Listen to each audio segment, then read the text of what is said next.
श्रीगुरुभ्यो नमः हरि ओम् जन्माद्यस्येतोन्मयाद्गरतश्चार्थेष्वविघ्नस्वराट् तेने ब्रह्महृदाय आदिकवये मुह्यन्तीं सूरयः तेजो वारिमृदां यथा विनिमयो यत्र सर्गो मृजां धाम्ना स्वेन सदा नरस्तकुहकं सत्यं परं धीमहि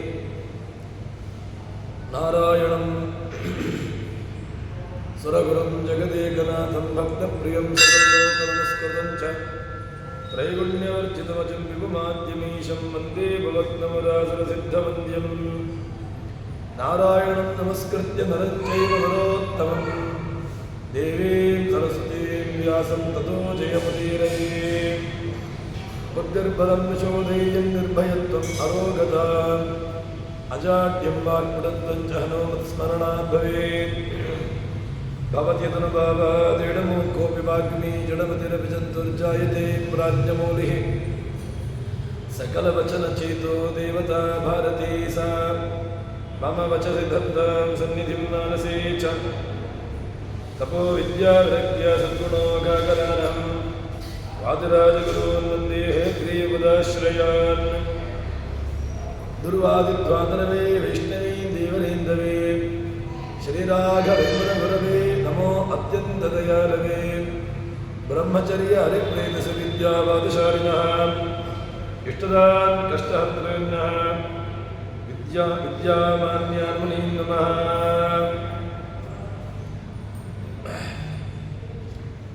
ಭಾಗವತ ಭಗವಂತನ ವಿಶೇಷವಾದಂತಹ ಚರ್ಯೆ ಅದನ್ನು ತಿಳಿಸಿಕೊಡ್ತಾ ಉಂಟು. ಭಗವಂತ ಎಲ್ಲಿದ್ದಾನೆ ಎಂಬಂತಹ ವಿಚಾರಕ್ಕಾಗುವಾಗ ನಚಾಸ್ಯ ಕಶ್ಚಿನ್ ನಿಪುಣಂ ವಿಧಾತು ರವೈತಿ ಜಂತು ಕುಮನೀಶ ಕೂತಿಂ ನಾಮಾನಿ ರೂಪಾಣಿ ಮನೋವಚೋಭಿಃ ಸಂತನ್ಮತೋ ನಟಚರ್ಯ ವಿವಾಜ್ಯ. ಹೇಗೆ ಸಾಮಾನ್ಯವಾದಂತಹ ವ್ಯಕ್ತಿಗೆ ಒಂದು ನಾಟ್ಯಶಾಸ್ತ್ರವನ್ನು ತಿಳ್ಕೊಳ್ಳೋದಿಲ್ವೋ ಅದೇ ರೀತಿಯಾಗಿ ಸಾಮಾನ್ಯವಾದಂತಹ ಅಜ್ಞಾನಿ ಅವನು ಸಾಮಾನ್ಯವಾದಂತಹ ತನ್ನ ಮಾತಿನಿಂದ ಮನಸ್ಸಿನಿಂದ ಭಗವಂತನ ವಿಶೇಷತೆಯನ್ನು ತಿಳ್ಕೊಳ್ಳಿಕ್ಕೆ ಸಾಧ್ಯವಿಲ್ಲ ಎಂಬುದನ್ನು ಹೇಳ್ತಾರೆ. ಸವೇರಧಾತು ಪದವೀಂಬರಸ್ಯ ದುರಂತವೀರ್ಯಸ್ಯ ರಥಾಂಗಬಾಣೇ ಯೋ ಅಮಾಯಯ ಸಂತದಯಾನುವೃತ್ಯ ಭಜೇತು ತತ್ಪಾದಸರೋಜಗಂಧಂ. ಭಗವಂತನನ್ನು ಕಾಣಬೇಕು ಅಂತಾದರೆ ದುರಂತವೀರ್ಯಸ್ಯ ರಥಾಂಗಬಾಣೇ, ಭಗವಂತನನ್ನು ಕಾಣಲಿಕ್ಕೆ ಇರುವಂತಹ ಉಪಾಯ ಮಾರ್ಗ ಅದು ಕೇವಲ ನಿರ್ಮಲವಾದಂತಹ ಹೃದಯ. ಅದರಲ್ಲಿ ಅವನು ಭಗವಂತನನ್ನು ಕಾಣಬಹುದು ಎಂಬುದಾಗಿ ಹೇಳಿ ಅತೇಹವಿನ್ಯ ಭಗವಂತ ಇಚ್ಛಂ ಯದ್ವಾಸುದೇವೇ ಕಿಲಲೋಕನಾಥೇ ಕುರ್ವಂತಿ ಸರ್ವಾತ್ಮಕ ಆತ್ಮಭಾವಂ ನಯತ್ರ ಭೂಯಃ ಪರಿವರ್ತ ಉಗ್ರಹ. ಭಗವಂತನನ್ನು ಹೇಳ್ತಾರೆ, ನೀವು ನಿಜವಾಗಲೂ ಕೂಡ ಧನ್ಯರು ಅಂತ ಹೇಳ್ತಾರೆ. ಯಾಕೆ ಅಂತ ಕೇಳಿದ್ರೆ ನಿಮ್ಮ ಅನುಸಂಧಾನ ಅದು ಏನಿದೆ ಕೇಳಿದ್ರೆ ಯದ್ವಾಸುದೇವೇ ಖಿಲ ಲೋಕನಾಥೇ, ನಮಗೆ ಇಡೀ ಜಗತ್ತಿಗೆ ಲೋಕನಾಥ ಯಾರು, ಇಡೀ ಜಗತ್ತಿಗೆ ಸ್ವಾಮಿ ಯಾರು ಅಂತ ಕೇಳಿದ್ರೆ ಅದು ಕೇವಲ ಭಗವಂತ ಎಂಬುದನ್ನು ಉಪಾಸನೆ ಮಾಡ್ತಾ ಇದ್ದೀರಿ. ಆದ್ದರಿಂದ ನಿಮಗೆ ನಯತ್ರ ಭೂಯಃ ಪರಿವರ್ತ ಉಗ್ರಹ, ಉಗ್ರವಾದಂತಹ ಏನು ಸಂಸಾರ ಅದು ನಿಮ್ಮನ್ನು ಬಾಧಿಸೋದಿಲ್ಲ. ಸಂಸಾರ ಅದು ಬಾಧಿಸ್ತದೆ ಅಂತಾದರೆ ನಿಮ್ಮ ಯಾರು ಭಗವಂತನನ್ನು ಭಜಿಸೋದಿಲ್ವೋ, ಭಗವಂತನನ್ನು ಅನುಸಂಧಾನ ಮಾಡಿಕೊಳ್ಳೋದಿಲ್ವೋ ಅಂಥವರಿಗೆ ಈ ದೋಷಗಳು ಎಲ್ಲ ಕಷ್ಟಗಳು. ಆದರೆ ಯಾರು ಭಗವಂತನನ್ನೇ ನೇರವಾಗಿ ಉಪಾಸನೆಯನ್ನು ಮಾಡ್ತಾ ಇರ್ತಾರೆ ಅಂಥವರಿಗೆ ಯಾವ ಕಾಲಕ್ಕೂ ಕೂಡ ಇಂತಹ ದುಷ್ಟವಾದಂತಹ ಉಗ್ರವಾದಂತಹ ಜನನ ಮರಣ ಉಳ್ಳಂತಹ ಸಂಸಾರ ಅದು ಬಾಧಿಸೋದಿಲ್ಲ ಅಂತ ಹೇಳ್ತಾರೆ. ಆದ್ದರಿಂದ ಇದು ಬದರ ಏನು ಈ ವೇದತುಲ್ಯವಾದಂತಹ ಇದ ಹೇಳ್ತಾರೆ. ಇದಂ ಭಾಗವತಂ ನಾಮ ಪುರಾಣಂ ಬ್ರಹ್ಮ ಸಂಹಿತಂ ಉತ್ತಮ ಶ್ಲೋಕರಿಚರಿತಂ. ಇಂತಹ ಉತ್ತಮವಾದಂತಹ ಭಾಗವತವನ್ನ ಬಾದರಾಯಣರು ರಚನೆಯನ್ನು ಮಾಡಿದ್ರು. ಪುರಾಣವನ್ನು ರಚನೆ ಮಾಡಿದ್ದು ಬಾದರಾಯಣರು. ಶ್ರೇಷ್ಠರಾಗಿರತಕ್ಕಂತಹ ಋಷಿಗಳಾಗಿರತಕ್ಕಂತಹ ಬಾದರಾಯಣರು ಇಂತಹ ಈ ಪುರಾಣವನ್ನು ರಚಿಸಿಕೊಟ್ಟರು. ಇದನ್ನು ಶುಕಮುನಿಗಳಿಗೆ ಕೊಟ್ಟರು. ಅದಾದ ಮೇಲೆ ಶುಕಮುನಿಗಳು ಇದನ್ನು ಪ್ರಾಯೋಪವೇಶಕ್ಕೆ ತಾನು ಸಾಯ್ತೇನೆ ಎಂಬಂತಹ ಗಟ್ಟಿಯಾಗಿರತಕ್ಕಂತಹ ಮನಸ್ಸುಳ್ಳಂತಹ ಪರೀಕ್ಷಿತ ರಾಜನಿಗೆ ಉಪದೇಶವನ್ನು ಮಾಡಿದರು. ಹಾಗೆ ಅಲ್ಲಿ ಇದ್ದುಕೊಂಡು ಏನು ನಾನು ಕಿಂಚಿತ್ತು ಶ್ರವಣ ಮಾಡಿದ್ದೇನೆ ಅದನ್ನು ಹೇಳುವಂತಹ ಪ್ರಯತ್ನವನ್ನು ಮಾಡ್ತೇನೆ ಎಂಬುದಾಗಿ ಹೇಳುತ್ತಾರೆ. ಹೀಗೆ ಆ ಕೃಷ್ಣ ಏನು ಪರಂಧಾಮಕ್ಕೆ ತೆರಳಿದ್ದಾನೆ. ಅದಾದ ಮೇಲೆ ಆ ಬಾದರಾಯಣರಲ್ಲಿ ಈ ಧರ್ಮ ಹೇಳ್ತಾರೆ. ಕೃಷ್ಣೇ ಸದಾಮೋಪಗತೆ ಧರ್ಮಜ್ಞಾನಾದಿ ಸಹ ಕಲವು ನಟ್ಟದೃಶ. ಕಲಿಯುಗದಲ್ಲಿ ಈ ಯಾರಿಗೆ ಕಣ್ಣು ಕಾಣೋದಿಲ್ಲ, ಏನು ಕಣ್ಣು ಕಾಣೋದಿಲ್ಲ ಅಂತ ಹೇಳಿದರೆ ಬಾಹ್ಯವಾದಂತಹ ಕಣ್ಣು ಎಲ್ಲರದ್ದೂ ಕೂಡ ಇರುವಂತಹದ್ದು. ಬಾಹ್ಯ ಕಣ್ಣನ್ನು ಇಲ್ಲಿ ಅವಲೋಕನ ಮಾಡಿದ್ದಲ್ಲ, ಮತ್ತೆ ಇದರಲ್ಲಿ ಅಲೌಕಿಕವಾದಂತಹ ಒಳಗಿನ ಕಣ್ಣು ಅದನ್ನು ಇಟ್ಟುಕೊಂಡು ಇಲ್ಲಿ ಹೇಳ್ತಾ ಇದ್ದಾರೆ. ಕಲೋ ದಟ್ಟದೃಶ ಮುಂತ ಪುರಾಣೋ ಕೋಮನೋದಿತಃ. ಇಂತಹ ಅಧ್ಯಾತ್ಮ ಮಾರ್ಗದಲ್ಲಿ ಯಾರಿಗೆ ಕಣ್ಣು ಕಾಣೋದಿಲ್ಲ, ಅಧ್ಯಾತ್ಮ ಮಾರ್ಗವನ್ನು ಅನುಸರಿಸಬೇಕು ಎಂಬುದಾಗಿ ಯಾರಿಗೆ ಇಚ್ಛೆಯನ್ನು ಪಡ್ತಾರೆ ಅಂಥವರಿಗೆ ಈ ಭಾಗವತ ಇರುವಂತಹದ್ದು ಎಂಬುದಾಗಿ ಹೇಳ್ತಾ ಇದ್ದಾರೆ. ಅದಾದ ಮೇಲೆ ಶೌನಕರು ಪುನಃ ಜಿಜ್ಞಾಸೆಯನ್ನು ಮಾಡ್ತಾರೆ, ಪ್ರಶ್ನೆಯನ್ನು ಮಾಡುತ್ತಾರೆ. ಸಂಸ್ಥೂಯ ಮುನೀನಾಂ ದೀರ್ಘಸತ್ರಣ ವೃದ್ಧ ಕುಲಪದಿಸೂತಂ ಬಕೃತ ಶುನಕೋ ಬ್ರವೀತ್. ಸತ್ರಯಾಗದಲ್ಲಿ ಇದ್ದಾರೆ. ಅಂತಹ ಸತ್ರಯಾಗದಲ್ಲಿರತಕ್ಕಂಥವರಿಗೆ ಎಲ್ಲರೂ ಕೂಡ ಜ್ಞಾನವೃದ್ಧರು ವಯೋವೃದ್ಧರು ಎಲ್ಲರೂ ಆಗಿರತಕ್ಕಂಥವರು. ಅಂತಹ ಜ್ಞಾನ ಮತ್ತು ವಯೋವೃದ್ಧರಾಗಿರತಕ್ಕಂಥವರು ಆ ಶೌನಕರು ಸೂತರಲ್ಲಿ ಕೇಳಿಕೊಳ್ತಾರಂತೆ. ಸೂತರೇ, ನೀವು ಪುರಾಣವನ್ನು ಹೇಳ್ತೀರಿ. ಪುರಾಣ ರಚನೆಯಾದಂತಹ ಕಾಲ ಯಾವುದು, ಯಾವ ಯುಗ, ಮತ್ತು ಏನು ಕಾರಣ ಎಲ್ಲವನ್ನೂ ಕೂಡ ನಮಗೆ ಹೇಳಬೇಕು ಎಂಬಂತಹ ವಿಚಾರವನ್ನು ಹೇಳ್ತಾರೆ.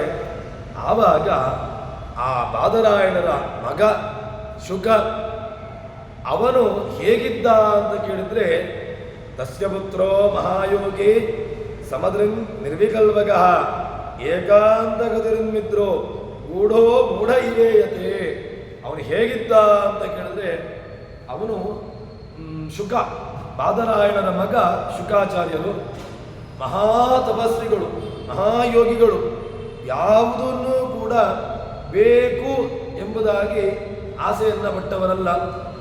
ಸುಮಾರು ಅಂತಹ ತಮ್ಮದು ಎಂಬುದನ್ನು ಅದರಲ್ಲಿ ಆಸಕ್ತಿ ಅಥವಾ ವಿಪರೀತವಾದಂತಹ ಮೋಹ ಅದ್ಯಾವುದನ್ನೂ ಕೂಡ ಬಯಸದೆ ಇರತಕ್ಕಂಥವರು. ಅಂಥವರು ಏನು ಮಾಡ್ತಾರೆ, ಇಡೀ ಜಗತ್ತು ಭಗವಂತನದ್ದು ಎಂಬಂತಹ ಚಿಂತನೆಯಲ್ಲಿದ್ದಂಥವರು. ಅಂಥವರು ಏನು ಮಾಡ್ತಾರೆ ಕೇಳಿದ್ರೆ, ಸಮಾಧಿ ಎಲ್ಲ ಕಡೆಗಳಲ್ಲೂ ಕೂಡ ಭಗವಂತನ ಸಮರೂಪವನ್ನು ಉಪಾಸನೆಯನ್ನು ಮಾಡ್ತಾ ಇದ್ದವರು. ಅಂತಹ ಕಥಂ ಆಲಕ್ಷ್ಯದ ಪೌರೈ ಇಂಥವರು ಏನಾಗಿ ಹೇಳಿದರೆ, ದೃಷ್ಟಾನುಯಾಂಧವಶಿ ಮಹಾತ್ಮಜಮಪ್ಯನಗ್ರಂ ದೇವೋ ದೇವ್ಯೋ ಹಿರಿಯ ಪರಿಧುರ್ನ ಚಿತ್ರಂ. ಅವರು ಹೇಗಿದ್ರು ಅಂತ ಕೇಳಿದ್ರೆ, ಆ ಶುಕಾಚಾರ್ಯರು ಹೋಗ್ತಾರೆ. ಶುಕಾಚಾರ್ಯರು ಹೋಗ್ತಾ ಇರುವಾಗ ಅವರ ವ್ಯವಸ್ಥೆಯನ್ನು ಹೇಳ್ತಾರೆ. ವೈರಾಗ್ಯದಿಂದ ನಗ್ನರಾಗಿದ್ದಾರೆ. ದೇಹದಲ್ಲಿ ಬಟ್ಟೆ ಇದೆಯೋ ಇಲ್ವೋ ಎಂಬಂತಹ ಪರಿಜ್ಞಾನವೇ ಇಲ್ಲ. ನಗ್ನರಾಗಿ ತಾವು ಆ ದಾರಿಯಲ್ಲಿ ಸಂಚಾರವನ್ನು ಮಾಡ್ತಾ ಇದ್ದಾರೆ. ಅಂಥವರ ಹಿಂದೆ ಬಾದರಾಯಣರು ವೇದವ್ಯಾಸರು ಅವರನ್ನು ಹಿಂಬಾಲಿಸ್ತಾರಂತೆ. ಅವರು ಹೋಗ್ತಾ ಇದ್ದಾಗ, ಶುಕಾಚಾರ್ಯರು ಹೋಗ್ತಾ ಇದ್ದಾಗ, ಶುಕಾಚಾರ್ಯರು ಒಂದು ಕೊಳದ ಹತ್ತಿರ ತಾವು ಸಂಚಾರವನ್ನು ಮಾಡ್ತಾರೆ. ಸಂಚಾರವನ್ನು ಮಾಡ್ತಾ ಇದ್ದಾಗ ಆ ಕೊಳದಲ್ಲಿರತಕ್ಕಂತಹ ಸ್ತ್ರೀಯರು ಅವರು ಸ್ನಾನವನ್ನು ಮಾಡ್ತಾ ಇರ್ತಾರೆ, ಜಲವಿಹಾರವನ್ನು ಮಾಡ್ತಾ ಇರ್ತಾರೆ. ಜಲವಿಹಾರವನ್ನು ಮಾಡ್ತಾ ಇರುವಾಗ ಅವರು ತಮ್ಮ ಬಟ್ಟೆಯನ್ನು ಹಾಕಿಕೊಳ್ಳಿಕ್ಕೆ ಪ್ರಯತ್ನ ಪಡ್ತಾರಂತೆ. ಯಾಕೆ ಅಂತ ಕೇಳಿದ್ರೆ, ವಾಸ್ತವಿಕವಾಗಿ ಎದುರುಗಡೆಯಲ್ಲಿ ಶುಕ ಇದ್ದಾನೆ, ಯುವಕ, ತರುಣ. ಅಂತಹ ತರುಣನಿರುವಾಗ ಈ ಸ್ತ್ರೀಯರಿಗೆ, ಈ ಯುವತಿಯರಿಗೆ ಯಾವುದೇ ರೀತಿಯಾದಂತಹ ಬಟ್ಟೆಯನ್ನು ಹಾಕಿಕೊಳ್ಳಬೇಕು ಎಂಬುದಾಗಿ ಅವರಿಗೆ ಪರಿಜ್ಞಾನ ಇರಲಿಲ್ಲ. ಯಾವಾಗ ಈ ಮುದುಕ ಬಾದರಾಯಣರು, ಮುದುಕರಾಗಿರತಕ್ಕಂತಹ ವೇದವ್ಯಾಸರು ಹಿಂದಿನಿಂದ ಬಂದರೂ ಆ ಸಂದರ್ಭದಲ್ಲಿ ಬಟ್ಟೆಯನ್ನು ಹಾಕಿಕೊಂಡ್ರಂತೆ. ಆದರೆ ಅದು ಏನೋ ಕೇಳಿದ್ರೆ, ಸ್ತ್ರೀ ಪುರುಷರೆಂಬಂತಹ ಭೇದ ನಿಮಗೆ ಗೊತ್ತಾಗುವುದು, ಶುಕನಿಗೆ ಅದ್ಯಾವುದೂ ಇಲ್ಲ. ಹೇಳ್ತಾರೆ, ಸ್ತ್ರೀ ಪುಂಬಿದಾನದ ಸುತಸ್ಯ ವಿವಿಕ್ತ ದೃಷ್ಟೇ, ಸ್ತ್ರೀಯರು ಪುರುಷರು ಎಂಬಂತಹ ವಿಭಾಗ ನಿಮಗೆ ಕಾಣ್ತಾ ಉಂಟು. ಆದರೆ ನಿಮ್ಮ ಮಗ ಇದ್ದಾನಲ್ವ, ಅವನಿಗೆ ಏನೂ ಗೊತ್ತಿಲ್ಲ. ಸ್ತ್ರೀಯರು ಅಂತಲೂ ಗೊತ್ತಿಲ್ಲ, ಪುರುಷರು ಅಂತಲೂ ಗೊತ್ತಿಲ್ಲ, ಒಟ್ಟು ತಾನು ಹೋಗ್ತಾ ಇದ್ದಾನೆ ಅಂತ ಹೇಳ್ತಾರೆ ಅಂಥವರು. ಆದ್ದರಿಂದ ಕಥಂವಾ ಪಾಂಡವೇಯಸ್ಯ ರಾಜರ್ಷೇರ್ ಮುನಿನಾಥ ಸಂವಾದ ಸಂಬೋತ್ತಾತ ಯತ್ರೈಜಾ ಶಾಸ್ತ್ರದೇಶ್ರುತಿ ಸಗೋದೋಹನ ಮಾತ್ರಂ ಹಿ ಗೃಹೇಶು ಗೃಹಮೇಧಿನ ಅವೇಕ್ಷತೆ ಮಹಾಭಾಗ ತೀರ್ಥೀಕುರುವಂತದಾಶ್ರಮಂ. ಹೇಳ್ತಾರೆ, ಹಸ್ತಿನಾಪತಿಗೆ ಬಂದಾಗ ಅವರನ್ನು ಗುರುತಿಸಿದ್ದು ಹೇಗೆ? ಪರೀಕ್ಷಿತ ರಾಜ ಅವರ ಜೊತೆಗೆ ಸಂಭಾಷಣೆಯನ್ನು ಮಾಡಿದ್ದು ಆದರೂ ಹೇಗೆ? ಯಾಕೆ ಅಂತ ಕೇಳಿದರೆ, ಒಂದು ಕಡೆ ನಿಂತುಕೊಳ್ಳುವಂತಹ ಜಾಯಮಾನ ಅಲ್ಲ. ಒಂದು ಭಿಕ್ಷೆಗೆ ಒಂದು ಮನೆಗೆ ಹೋದ ಅಂತ ಹೇಳಿದ್ರೆ, ಒಂದು ಕೆಚ್ಚಲಿಗೆ ಕೈ ಹಾಕಿ ಹಾಲನ್ನು ಕರೀಲಿಕ್ಕೆ ಎಷ್ಟು ಹೊತ್ತು ಬೇಕೋ ಅಷ್ಟೇ ಹೊತ್ತು ಅವರು ಇರುವಂತಹದ್ದು. ಗೋದೋಹನ ಮಾತ್ರ. ಒಂದು ಮನೆಯಂಗಡದಲ್ಲಿ ಒಂದು ಹಸುವಿನ ಕೆಚ್ಚಲನ್ನು ಕರೀಲಿಕ್ಕೆ ಎಷ್ಟು ಹೊತ್ತು ಬೇಕೋ ಅಷ್ಟೇ ಹೊತ್ತು ನಿಲ್ಲುವಂತಹದ್ದು. ಎರಡನೇ ಕ್ಷಣದಲ್ಲಿ ಮತ್ತೆ ಪುನಃ ಅಲ್ಲಿ ನಿಲ್ಲೋದಿಲ್ಲ ಅವರು. ಅಂಥವರನ್ನ ಪಾದಧೂಳಿಯಿಂದ, ಅಂಥವರು ತಮ್ಮ ಪಾದಧೂಳಿಯಿಂದ ಮನೆಯನ್ನು ಪವಿತ್ರಗೊಳಿಸುವಂತಹ ಉದ್ದೇಶದಿಂದಾಗಿ ಬಂದಿದ್ದಾರೆ ಅಂತ ಹೇಳಿದರೆ, ಅವರ ಆ ದೀರ್ಘಕಾಲ ಒಂದು ಸಪ್ತಾಹ, ಒಂದು ವಾರಗಳ ಕಾಲ ಒಂದು ಕಡೆಯಲ್ಲಿ ನಿಂತಿದ್ದಾರೆ ಅಂತ ಹೇಳಿದರೆ, ಆ ಮಹಾಭಾಗ ತೀರ್ಥೀಕುರುವಂತದಾಶ್ರಮಂ, ಆ ಭಾಗವತ ಪ್ರವಚನ ನಡೆಸಿದ್ದಾರೆ ಅಂತ ಹೇಳಿದರೆ ಗ್ರಂಥದ ಮಹಿಮೆ ಎಷ್ಟಿರಬಹುದು ಎಂಬುದಾಗಿ ಕೇಳ್ತಾರೆ. ಹಾಗಿದ್ದರೆ ಯಾವುದನ್ನೂ ಕೂಡ ಬೇಡ ಎಂಬುದನ್ನು ಇಟ್ಟುಕೊಂಡವರು, ಅದೇ ರೀತಿಯಾಗಿ ಒಂದು ಮನೆಗೆ ಹೋದರು ಅಂತಾದರೆ ಒಂದು ಕೆಚ್ಚಲಿಗೆ ಕೈ ಹಾಕಿ ಅದರಲ್ಲಿ ಕರೆಯುವಾಗ ಎಷ್ಟು ಹೊತ್ತು ಬೇಕೋ ಅಷ್ಟೇ ಹೊತ್ತು ನಿಲ್ಲುವಂಥವರು. ಅಂಥವರು ಈ ಭಾಗವತದ ಒಂದು ಹಿನ್ನೆಲೆಯಲ್ಲಿ ಅಂತಹ ದೀರ್ಘಕಾಲದ ವರೆಗೆ ಪ್ರವಚನವನ್ನು ನಡೆಸಿದ್ದಾರೆ ಅಂತ ಹೇಳಿದರೆ ಅವರ ಮಹಿಮೆ ಎಷ್ಟಿರಬಹುದು, ಗ್ರಂಥದ ಮಹಿಮೆ ಎಷ್ಟಿರಬಹುದು ಅಂತ ಕೇಳ್ತಾರೆ. ಪರೀಕ್ಷಿತ ರಾಜ ಯಾರು? ಪರೀಕ್ಷಿತ ರಾಜ ಯಾರು ಅಂತ ಹೇಳಿದರೆ ಅಭಿಮನ್ಯುವಿನ ಮಗ. ಅಂತಹ ಅಭಿಮನ್ಯುವಿನ ಮಗನನ್ನ ಸಾಯಿಸಬೇಕು ಅಂತ ಹೇಳಿಕೊಂಡು ಅವರ ಗರ್ಭಕ್ಕೆ ಬಾಣವನ್ನು ಬಿಟ್ಟಿದ್ದಾರೆ, ಬ್ರಹ್ಮಾಸ್ತ್ರವನ್ನು ಬಿಟ್ಟಿದ್ದಾರೆ. ಬ್ರಹ್ಮಾಸ್ತ್ರವನ್ನು ಬಿಟ್ಟಾಗ ಅಲ್ಲೇ ರಕ್ಷಕನಾಗಿರತಕ್ಕಂಥವನು ಭಗವಂತ. ಅಂತಹ ಅಭಿಮನ್ಯುವಿನ ಮಗ, ಅವನ ಜನನವೇ ಆಶ್ಚರ್ಯ ಅಂತ ಹೇಳ್ತಾರೆ. ಆ ಪರೀಕ್ಷಿತ ರಾಜನ ಅನುಗ್ರಹ ಎಂಥದ್ದು, ಅವನ ಭಾಗ್ಯ ಎಂತಹದ್ದು ಅಂತ ಕೇಳ್ತಾರೆ.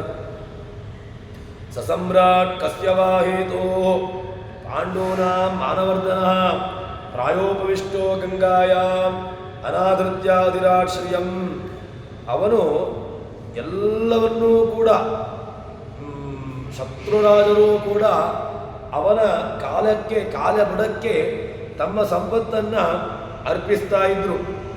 ಇಂತಹ ಪರಾಕ್ರಮಶಾಲಿಯಾದಂತಹ ಅವನ ಕಾಲಬುಡಕ್ಕೆ ಎಲ್ಲವನ್ನೂ ಬಿಟ್ಟು ಅವನು ಪ್ರಾಯೋಪವೇಶಕ್ಕೆ ಕುಡಿದುಕೊಂಡ ಅಂತ ಹೇಳಿದ್ರೆ ಏನು ಕಾರಣ?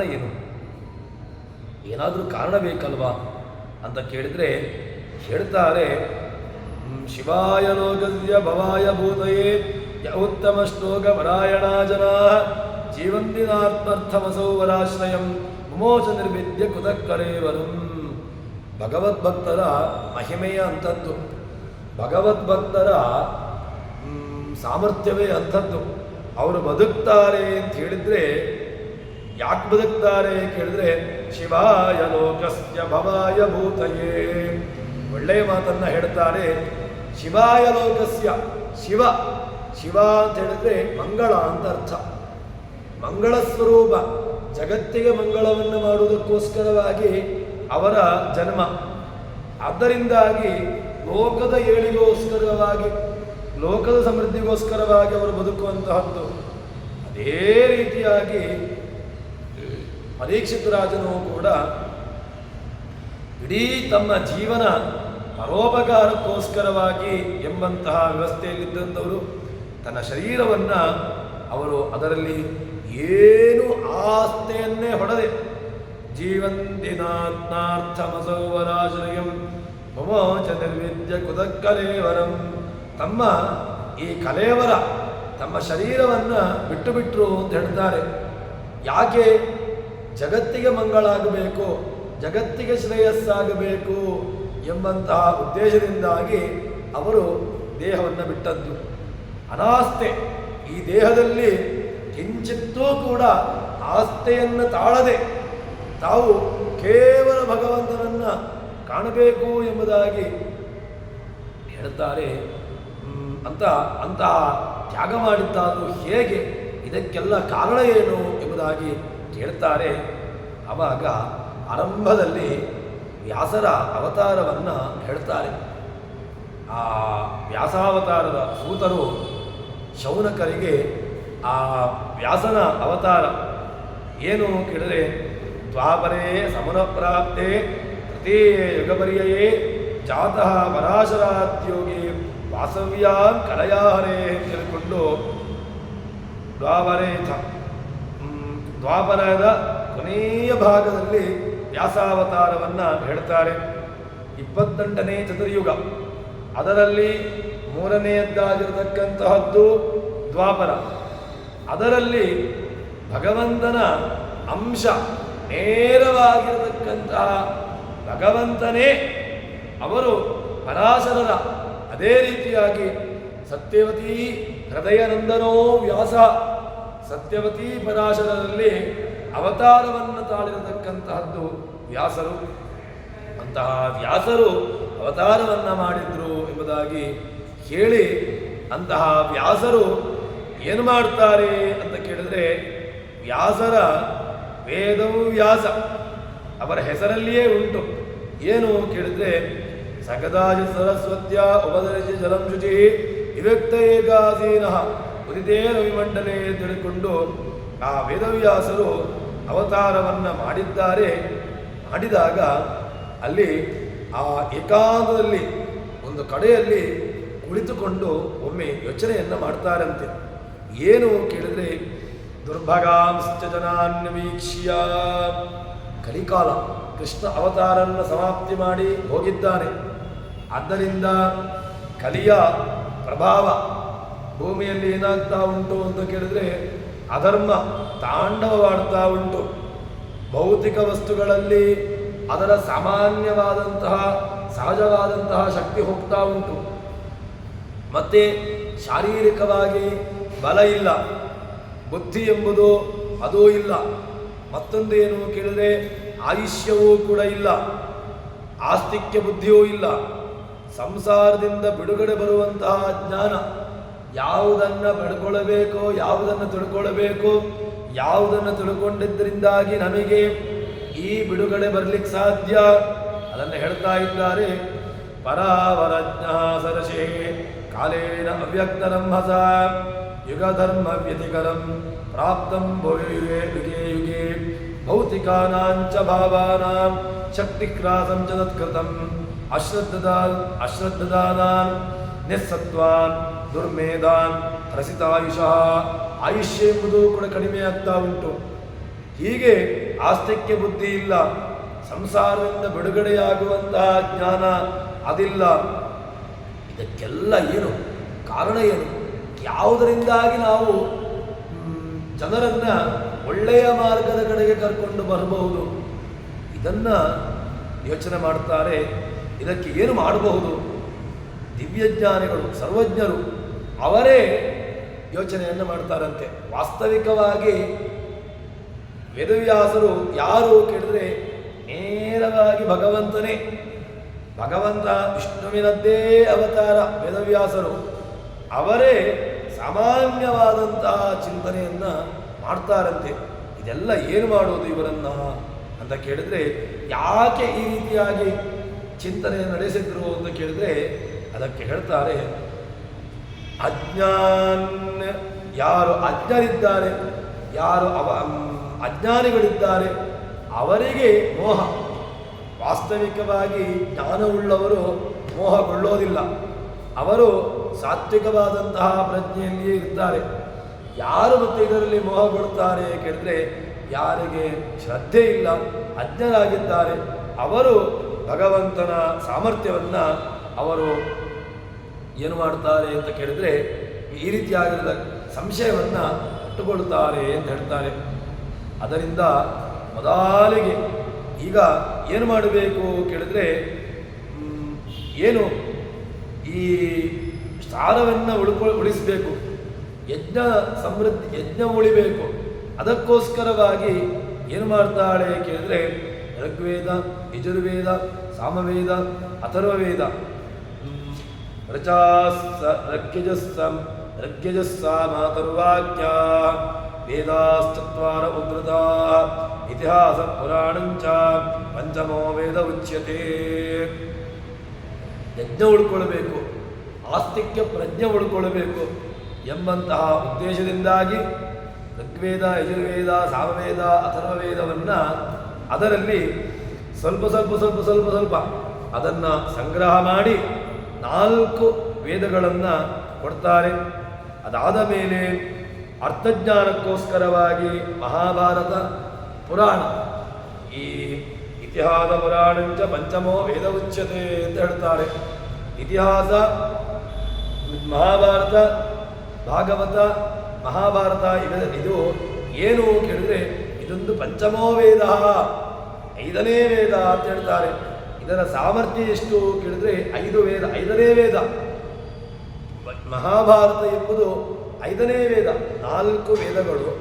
ಅದರಲ್ಲಿ ಮಹಾಭಾರತವನ್ನು ಸೇರಿಸಿದಾಗ 5ನೇ ವೇದ ಎಂಬುದಾಗಿ, ಆದ್ದರಿಂದ 5 ವೇದಗಳನ್ನು ಮಹಾಭಾರತವನ್ನು ರಚನೆ ಮಾಡಿ ಅದು ಪಂಚಮ ವೇದ ಎಂಬುದಾಗಿ ಅದನ್ನು ಹೇಳುತ್ತಾರೆ. ಅದರಲ್ಲಿ ವೇದಗಳಿಗೆ ಪೈಲರು, ವೈಶಂಪಾಯನರು, ಜೈಮಿನಿ, ಸುಮಂತು ಇವರು 4 ಮಂದಿ ಶಿಷ್ಯರನ್ನು ಪ್ರವರ್ತಕರನ್ನಾಗಿ ಇಡುತ್ತಾರೆ. ಇನ್ನು ಇತಿಹಾಸ ಪುರಾಣಗಳಿಗೆ ರೋಮಹರ್ಷಣರು, ಅದಾದ ಮೇಲೆ ವ್ಯಾಸರು ಈ ಶಿಷ್ಯರ ಮೂಲಕವಾಗಿ ಮತ್ತೆ ಮತ್ತೆ ಮತ್ತೆ ಮತ್ತೆ ಪುನಃ ಅದನ್ನು ವಿಭಾಗ ಮಾಡ್ತಾ ಬರ್ತಾರೆ. ಹೀಗೆ ಈ ತಾವು ವೇದಗಳನ್ನು ವಿಭಾಗ ಮಾಡಿ ಅದಾದ ಮೇಲೆ ಮಹಾಭಾರತವನ್ನು ರಚನೆ ಮಾಡ್ತಾರೆ. ಸರಿ, ಯಾಕ್ರಿ ಮಾಡಬೇಕಿತ್ತು? ಕರ್ಮಶ್ರೇಯತಿ ಮೂಢಾನಾಂ ಶ್ರೇಯ ಏವಂ ಭವೇದ್ಯ ಇತಿ ಭಾರತಮಾಖ್ಯಾನಂ ಕೃಪಯಾ ಮುನಿನಾ ಕೃತಂ ಬ್ರಹ್ಮಬಂಧೂನಾಂ ತ್ರಯೇನ ಶ್ರುತಿಗೋಚರ. ಅಧಿಕಾರ ಇಲ್ಲದೇ ಇರತಕ್ಕಂಥವರಿಗೆ, ಯಾರಿಗೆ ಸಾಮರ್ಥ್ಯ ಇಲ್ಲ, ಯಾರಿಗೆ ಅಧಿಕಾರ ಇಲ್ಲ, ಯಾರಿಗೆ ಯಾವುದನ್ನು ಅಧ್ಯಯನ ಮಾಡಲಿಕ್ಕಿಲ್ಲ, ಅವರಿಗೆ ಭಗವಂತನ ಜ್ಞಾನ ಬೇಕು. ಅವರು ಭಗವಂತನನ್ನು ತಿಳಿದುಕೊಳ್ಳುವಲ್ಲಿ ಪ್ರಯತ್ನವನ್ನು ಪಡಬೇಕು ಎಂಬಂತಹ ಉದ್ದೇಶದಿಂದಾಗಿ ಏನು ಮಾಡ್ತಾರೆ ಕೇಳಿದರೆ ವೇದವನ್ನು ರಚನೆ ಮಾಡ್ತಾರೆ. ಅದರಲ್ಲಿ ಭಾರತಮಾಖ್ಯಾನ, ಭಾರತವನ್ನು ರಚನೆ ಮಾಡ್ತಾರೆ. ಭಾರತವನ್ನು ರಚನೆ ಮಾಡಿ ಆ ಭಾರತಕ್ಕೆ ಇದು ವೇದ ತುಲ್ಯ. ವೇದಾಧಿಕಾರ ಉಳ್ಳವರಿಗೆ, ವೇದ ಅನಧಿಕಾರಿಗಳಿಗೆ ಅವರಿಗೆ ಮೋಕ್ಷ ಇಲ್ವಾ ಕೇಳಿದ್ರೆ ಅವರಿಗೂ ಕೂಡ ಮೋಕ್ಷ ಇದೆ. ಅವರಿಗೆ ಮೋಕ್ಷದ ಅಧಿಕಾರವನ್ನು ಕೊಡುವುದಕ್ಕೋಸ್ಕರವಾಗಿ, ಮೋಕ್ಷದಲ್ಲಿ ಪ್ರವೃತ್ತಿಗೊಳಿಸುವುದಕ್ಕೋಸ್ಕರವಾಗಿ ಅವರಿಗೇನು ಮಾಡ್ತಾರೆ? ಈ ಪಂಚಮ ವೇದವನ್ನು, ಪುರಾಣವನ್ನು ಕೊಡ್ತಾರೆ ಅಂತ ಹೇಳ್ತಾರೆ. ಹೀಗೆ ಒಂದು ಉದ್ದೇಶವನ್ನಿಟ್ಟುಕೊಂಡು ತಾವು ರಚನೆಯನ್ನು ಮಾಡ್ತಾರೆ ಅಂತ ಹೇಳ್ತಾರೆ. ಆದ್ದರಿಂದ ಭಾರತ ಪುರಾಣ ಇದರ ರಚನೆ, ಇದರ ಹಿನ್ನೆಲೆ ಇಲ್ಲದೆ, ಇದರ ಚಿಂತನೆ ಇಲ್ಲದೆ ನನಗೆ ಮೋಕ್ಷ ಸಾಧ್ಯವೇ ಇಲ್ಲ. ಮೋಕ್ಷ ಬೇಕು ಅಂತ ಹೇಳಿದರೆ ಅದಕ್ಕೆ ಭಾರತದ ಜ್ಞಾನ, ಪುರಾಣದ ಜ್ಞಾನ, ಬ್ರಹ್ಮಸೂತ್ರಗಳ ಜ್ಞಾನ ಇದೆಲ್ಲವೂ ಕೂಡ ಅವಶ್ಯಕ ಅಂತ ಹೇಳ್ತಾರೆ. ಸರಿ, ಇಷ್ಟೆಲ್ಲ ಆದಮೇಲೂ ಕೂಡ ಇನ್ನು ಮುಂದೆ ಭಾಗವತ ರಚನೆ ಯಾಕೆ ಕೇಳಿದ್ರೆ, ಇಷ್ಟೆಲ್ಲ ಮಾಡಿದ ಮೇಲೂ ಕೂಡ ಯಾಕೆ ನೀವು ಇನ್ನೂ ಕೂಡ ಅದರಲ್ಲಿ ಖುಷಿಯನ್ನು ಪಡ್ತಾ ಇಲ್ಲ ಅಂತ ಕೇಳಿದರೆ ಹೇಳ್ತಾರೆ, ಶಿಷ್ಯರ ಮುಂದೆ ಹೇಳ್ತಾರಂತೆ, ಧೃತೌವ್ರತೇನ ಮಯ ಛಂದಾಂಸಿ ಗುರವೋಗ್ನಯ ಮಾನಿತಾ ನಿರ್ಗಳೇಕೇನ ಗೃಹೀತಂ ಜಾನುಜಾತನಂ. ವೇದಗಳನ್ನು, ಗುರುಗಳನ್ನು, ಅಗ್ನಿಗಳನ್ನು ಎಲ್ಲರನ್ನೂ ಕೂಡ ಚಿಂತನೆ ಮಾಡಿ ಗುರುಗಳ ಆಜ್ಞೆಯನ್ನು, ಗುರುಗಳ ಉಪಸತಿಯನ್ನು ಮಾಡಿ ಅಲ್ಲಿ ನಾವು ಉಪಸತಿಯನ್ನು ಮಾಡಿದ್ದೇವೆ.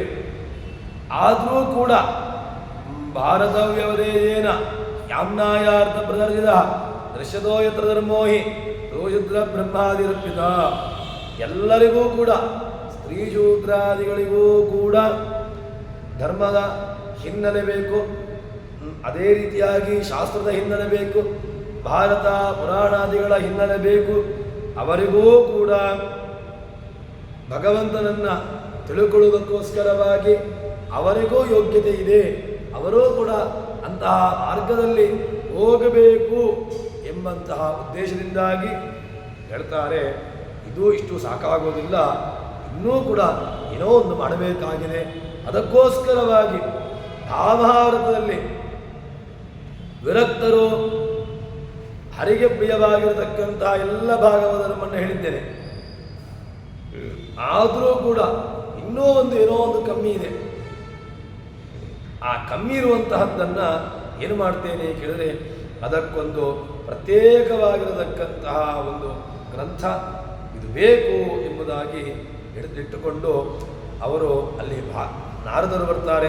ನಾರದರು ಬಂದಾಗ ನಾರದರು ಆ ವ್ಯಾಸರು, ಅದೇ ರೀತಿಯಾಗಿ ನಾರದರು ಇವರಿಬ್ಬರ ಸಂವಾದವನ್ನು ಹೇಳ್ತಾರೆ. ಈ ನಾರದರು ಬಂದಾಗ ನಾರದರು ಆ ವ್ಯಾಸರನ್ನು ಕೇಳ್ತಾರಂತೆ. ಏನು ಅಂತ ಕೇಳಿದ್ರೆ, ನೀವು ಶಾರೀರಿಕ, ಮಾನಸಿಕ ಎಲ್ಲ ರೀತಿಯಲ್ಲಿಯೂ ಕೂಡ ನೀವು ಆನಂದವಾಗಿ ನೆಮ್ಮದಿಯಿಂದ ಇದ್ದೀರಿ. ಆದರೂ ಕೂಡ ಇನ್ನೂ ಏನು ಗೊತ್ತುಂಟ, ನೀವು ಮಹಾಭಾರತವನ್ನು ರಚನೆ ಮಾಡಿದ್ದೀರಿ. ಅದರಿಂದಾಗಿ ಭಗವಂತನ ಒಂದು ಪ್ರಮೇಯ ತಿಳ್ಕೊಂಡಾಗ್ತದೆ. ಎಲ್ಲ ಪ್ರಮೇಯಗಳು ಕೂಡ ಭಾರತದಲ್ಲಿ ಒಳಗೊಂಡಿದೆ. ಅಷ್ಟು ಮಾತ್ರವಲ್ಲ, ಬ್ರಹ್ಮಸೂತ್ರವನ್ನು ಕೂಡ ರಚನೆ ಮಾಡಿದ್ದೀರಿ. ಯಾರಿಗೆ ಅಧಿಕಾರಿಗಳು, ಯಾರಿಗೆ ತಿಳ್ಕೊಳ್ಬೇಕು ಎಂಬಂತಹ ಹಂಬಲ ಇದೆಯೋ ಅವರಿಗೆ ಸನಾತನವಾದಂತಹ ವೇದಾರ್ಥ ನಿರ್ಣಾಯಕವಾದಂತಹ ಬ್ರಹ್ಮಸೂತ್ರಗಳನ್ನು ಬ್ರಹ್ಮಜಿಜ್ಞಾಸ ಕರ್ತವ್ಯ ಎಂಬುದನ್ನು ಇಟ್ಟುಕೊಂಡು ಸಮರ್ಪಕವಾಗಿ ಒಬ್ಬಳದನ್ನು ಮಾಡಿದ್ದೀರಿ. ಆದರೂ ಕೂಡ ಏನೋ ಒಂದು ಬೇಕು ಅಂತ ನೀವು ನಿಮ್ಮಲ್ಲಿ ಕಾಣ್ತಾ ಇದೆ. ನೀವು ನಿಮ್ಮನ್ನು ಮುಖ ನೋಡಿದಾಗ ಏನೋ ಒಂದು ಕಮ್ಮಿ ಇರುವಿಕೆ, ಯಾವುದೋ ಒಂದರ ಕೊರತೆ, ನೀವು ಯಾವುದನ್ನೋ ಒಂದು ಮಾಡಿಲ್ಲ ಎಂಬಂತಹ ಸಣ್ಣ ಕೊರತೆ ನಿಮ್ಮಲ್ಲಿ ಕಾಣ್ತಾ ಇದೆ ಅಂತ ಹೇಳಿದಾಗ ವ್ಯಾಸರು ಮಾತನಾಡ್ತಾರಂತೆ, ಅಸ್ತ್ವೇವ ಮೇ ಸರ್ವಮಿದಂ ತಯೋಕ್ತಂ ತಥಾಪಿನಾತ್ಮ ಪ್ರತಿಷ್ಯತೆ ಮೇ. ನಾನಿಷ್ಟೆಲ್ಲ ಮಾಡಿದ್ರೂ ಕೂಡ ಮನಸ್ಸಿಗೆ ಇನ್ನೊಂದು ತೃಪ್ತಿ ಇಲ್ಲ ಅಂತ ಹೇಳ್ತಾನೆ. ಯಾಕೆ ಅಂತ ಕೇಳಿದ್ರೆ ಅದು ಏನೋ ಒಂದು ಬ್ರಹ್ಮದೇವರ ಮಾನಸ ಪುತ್ರ ನೀವು. ಆದ್ದರಿಂದ ಸವೈಭವಾನ್ ವೇದ, ನಾರದರೆ ನೀವು ಇಡೀ ಎಲ್ಲ ರಹಸ್ಯಗಳನ್ನು ತಿಳ್ಕೊಂಡಿದ್ದೀರಿ. ಯಾಕೆ ಅಂತ ಕೇಳಿದ್ರೆ ಮಹಾಮುಪಾಸಿತೋ ಯತ್ಪುರುಷ ಪುರಾಣ, ಇಡೀ ಜಗತ್ತಿಗೆ ನೀವು ಸಂಚಾರವನ್ನು ಮಾಡ್ತಾ ಪ್ರಪಂಚದ ಸೃಷ್ಟಿ ಸ್ಥಿತಿ ಲಯ ಎಲ್ಲವನ್ನೂ ಕೂಡ ಮಾಡುವಂತಹ ಭಗವಂತ ಅವನ ಉಪಾಸನೆಯನ್ನು ಮಾಡ್ತಾ ಇದ್ದೀರಿ, ಮಾಡ್ತಾನೇ ಇರ್ತೀರಿ. ಆದ್ದರಿಂದ ನೀವು ಇಡೀ ಜಗತ್ತಿಗೆ ಸಂಚಾರವನ್ನು ಮಾಡ್ತಾ ಇರತಕ್ಕಂಥವರು, ನೀವು ಮನೋಗತವನ್ನು ತಿಳ್ಕೊಂಡಿದ್ದೀರಿ. ವೇದಶಾಸ್ತ್ರ ಪಾರಂಗತನಾಗಿರತಕ್ಕಂಥ ನಿಮಗೆ ಅತೃಪ್ತಿ ಅಂತ ಹೇಳಿದ್ರೆ ಏನು ಸಾಧ್ಯವೇ ಇಲ್ಲ ಅಂತ ಹೇಳಿದಾಗ ಅದಕ್ಕೆ ಹೇಳ್ತಾರೆ, ನನ್ನ ಕಾರ್ಯದಲ್ಲಿ ಯಾವುದೋ ಒಂದು ಅಂಶ ಕಡಿಮೆ ಅಂತ ಅನಿಸ್ತಾ ಇದೆ. ಅದು ಯಾವುದು? ನಿಮಗೆ ಅನುಗ್ರಹವನ್ನು ಮಾಡಬೇಕು. ಅದಕ್ಕೋಸ್ಕರವಾಗಿ ವಾಸ್ತವಿಕವಾಗಿ ವೇದವ್ಯಾಸರಿಗೆ ಅಜ್ಞಾನ ಇಲ್ಲವೇ ಇಲ್ಲ. ಅವರಿಗೆ ಯಾವತ್ತೂ ಕೂಡ ಜ್ಞಾನವೇ ಇರುವಂತಹದ್ದು. ಆದರೂ ಕೂಡ ನಿಮಗೆ ಏನೋ ಒಂದು ಅಜ್ಞಾನ, ನಿಮ್ಮಲ್ಲಿ ಏನೋ ಒಂದು ಸಣ್ಣ ಅಭಾವ ಕಾಣ್ತಾ ಉಂಟು ನಿಮ್ಮ ಮುಖದಲ್ಲಿ. ಅದಕ್ಕೆ ಹೇಳ್ತಾರೆ ನಾರದರು ಹೇಳ್ತಾರಂತೆ, ಭವತಾನುಪ್ರಾಯಂ ಯಥೋ ಭಗವತೋ ಬಲಂ ಏನೈವ ಅದೋ ನ ದೃಶ್ಯೇತ ಮನ್ಯೇ ನಿರ್ದರ್ಶನಂ ಕಿಲಂ. ನಾರದರು ಮಾತನಾಡ್ತಾರಂತೆ, ವ್ಯಾಸರಿಗೆ ಹೇಳ್ತಾರಂತೆ, ಮಹಾಭಾರತದಲ್ಲಿ ಭಗವಂತನನ್ನ ಚೆನ್ನಾಗಿ ಸ್ಫುಟವಾಗಿ ಹೇಳಿದ್ದೀರಿ, ಆದರೆ ಅಶಕ್ತರಿಗೆ ತಿಳ್ಕೊಳ್ಳಿಕ್ಕಾಗೋದಿಲ್ಲ. ಮತ್ತೆ ಅಶಕ್ತರಿಗೂ ಕೂಡ ಯಾರಿಗೆ ಅದರಲ್ಲಿ ಪ್ರವೇಶ ಮಾಡಲಿಕ್ಕಾಗೋದಿಲ್ಲ, ಯಾರಿಗೆ ಅದನ್ನು ತಿಳ್ಕೊಳ್ಳಿಕ್ಕೆ ಮಹಾಭಾರತವನ್ನು ತಿಳ್ಕೊಳ್ಳಿಕ್ಕಾಗೋದಿಲ್ಲ, ಅವರಿಗೆ ತಿಳ್ಕೊಳ್ಳೋದಕ್ಕೋಸ್ಕರವಾಗಿ, ಅವರು ಭಗವಂತನನ್ನು ತಿಳ್ಕೊಳ್ಳೋದಕ್ಕೋಸ್ಕರವಾಗಿ ಯಾವುದಾದ್ರೂ ಒಂದನ್ನು ಮಾಡಬೇಕು. ನೀವು ಯಾವುದು ಅಂತ ಕೇಳಿದ್ರೆ ಭಾಗವತ ರಚನೆ ಮಾಡಬೇಕು. ನೀವು ಭಾಗವತ ರಚನೆಯನ್ನು ಮಾಡಿ ನೀವು ನಿಮ್ಮ ಈ ಬಾಕಿ ಏನು ನಿಮ್ಮಲ್ಲಿ ನೀವೀಗ ಹೇಳ್ತಾ ಇದ್ದೀರಲ್ವ ಉಳಿದಿರತಕ್ಕಂತಹ ಕಾರ್ಯ ಅಂತ ಅದು ಇದೆ. ನೀವು ಭಾಗವತ ರಚನೆ ಮಾಡಿಕೊಳ್ಬೇಕು. ಅದರಿಂದಾಗಿ ಧರ್ಮ ಅರ್ಥ ಕಾಮ ಮಹಾಭಾರತದಲ್ಲಿ ಗೊತ್ತಾಗ್ತದೆ. ಆದರೆ ಭಗವಂತನ ಮಹಿಮೆಗೆ ಕಾಲವೇ ಇಲ್ಲ. ಅದು ಕೊನೆ ಉಂಟಾ ಅಂತ ಕೇಳಿದ್ರೆ ಕೊನೆ ಇಲ್ಲವೇ ಇಲ್ಲ. ಆದರೂ ಕೂಡ ಸುಲಭವಾಗಿ ತಿಳ್ಕೊಳ್ಳಿಕ್ಕೆ ನಾನು ಹೇಳಿದಲ್ವ, ಶಾರ್ಟ್ ಕಟ್ ಬೇಕು ನಮಗೆ ಒಂದು ಕಡೆಗೆ ಹೋಗಲಿಕ್ಕೆ ಶಾರ್ಟ್ ಕಟ್. ದೇವರನ್ನು ತಿಳ್ಕೊಳ್ಳಿಕ್ಕೆ ಶಾರ್ಟ್ ಕಟ್ ಬೇಕು. ದೇವರನ್ನು ತಿಳ್ಕೊಳ್ಳಿಕ್ಕೆ ಶಾರ್ಟ್ ಕಟ್. ಅದಕ್ಕೆ ಹೇಳ್ತಾರೆ ಎಲ್ಲರಿಗೂ ಕೂಡ ಸುಲಭದಲ್ಲಿ ತಿಳ್ಕೊಳ್ಳಿಕ್ಕಾಗುವಂತಹ ಒಂದು ಉಪಾಯ, ಅದು ಮಹಿಮೆ, ದೇವರ ಮಹಿಮೆಯನ್ನು ಹೇಳುವಂತಹ ಒಂದು ಗ್ರಂಥ ಅದು ಬೇಕು. ಅದಕ್ಕೋಸ್ಕರವಾಗಿ ನೀವು ಭಾಗವತವನ್ನು ರಚನೆ ಮಾಡಬೇಕು. ಮಹಿಮಾಖ್ಯನು ವರ್ಣಿತ, ದೇವರ ಮಹಿಮೆಯನ್ನ ಇನ್ನಷ್ಟು ಹೇಳುವಂತಹ, ಸ್ಫುಟವಾಗಿ ಹೇಳುವಂತಹ ಆ ಭಾಗವತವನ್ನು ರಚನೆ ಮಾಡಬೇಕು ಅಂತ ಹೇಳ್ತಾರೆ. ನತತ್ಚಿತ್ರವದಂ ನರಿರ್ಯಜೋ ಜಗತ್ ಪವಿತ್ರಂ ನ ಗೃಣೀತ ಕರಿಚಿತ್ ಯದ್ವಾಯಸಂ ತೀರ್ಥಮುಷಂದಿಮಾನತ ನಯತ್ರ ಹಂಸ ನವತನ್ವಿವಂಕಯ. ಭಗವಂತನನ್ನ ಕೊಂಡಾಡದಿರತಕ್ಕಂತಹ ಗ್ರಂಥ ಅದು ಎಷ್ಟೇ ಇದ್ರೂ ಕೂಡ ವ್ಯರ್ಥ. ಯಾಕೆ ಅಂತ ಕೇಳಿದ್ರೆ ಹೇಗೆ ಅಂತ ಕೇಳಿದರೆ ಒಂದು ದೃಷ್ಟಾಂತವನ್ನು ಕೊಡ್ತಾರೆ.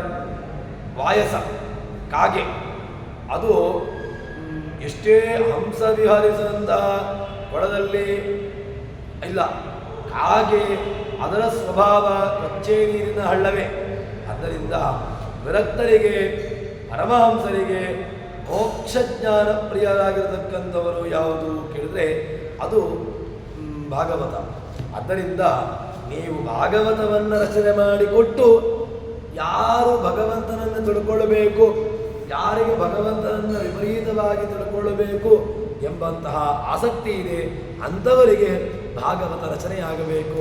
ಅಂಥವರಿಗೋಸ್ಕರವಾಗಿ ನೀವು ಭಾಗವತವನ್ನು ರಚನೆ ಮಾಡಿಕೊಡಬೇಕು ಎಂಬುದಾಗಿ ನಾರದರು ವ್ಯಾಸರ ಬಳಿಯಲ್ಲಿ ಹೇಳುತ್ತಾರೆ ಎಂಬಲ್ಲಿಗೆ ಹರಿಪ್ರಿಯತಾಂ ಶ್ರೀಕೃಷ್ಣಾರ್ಪಿತಮಸ್ತು.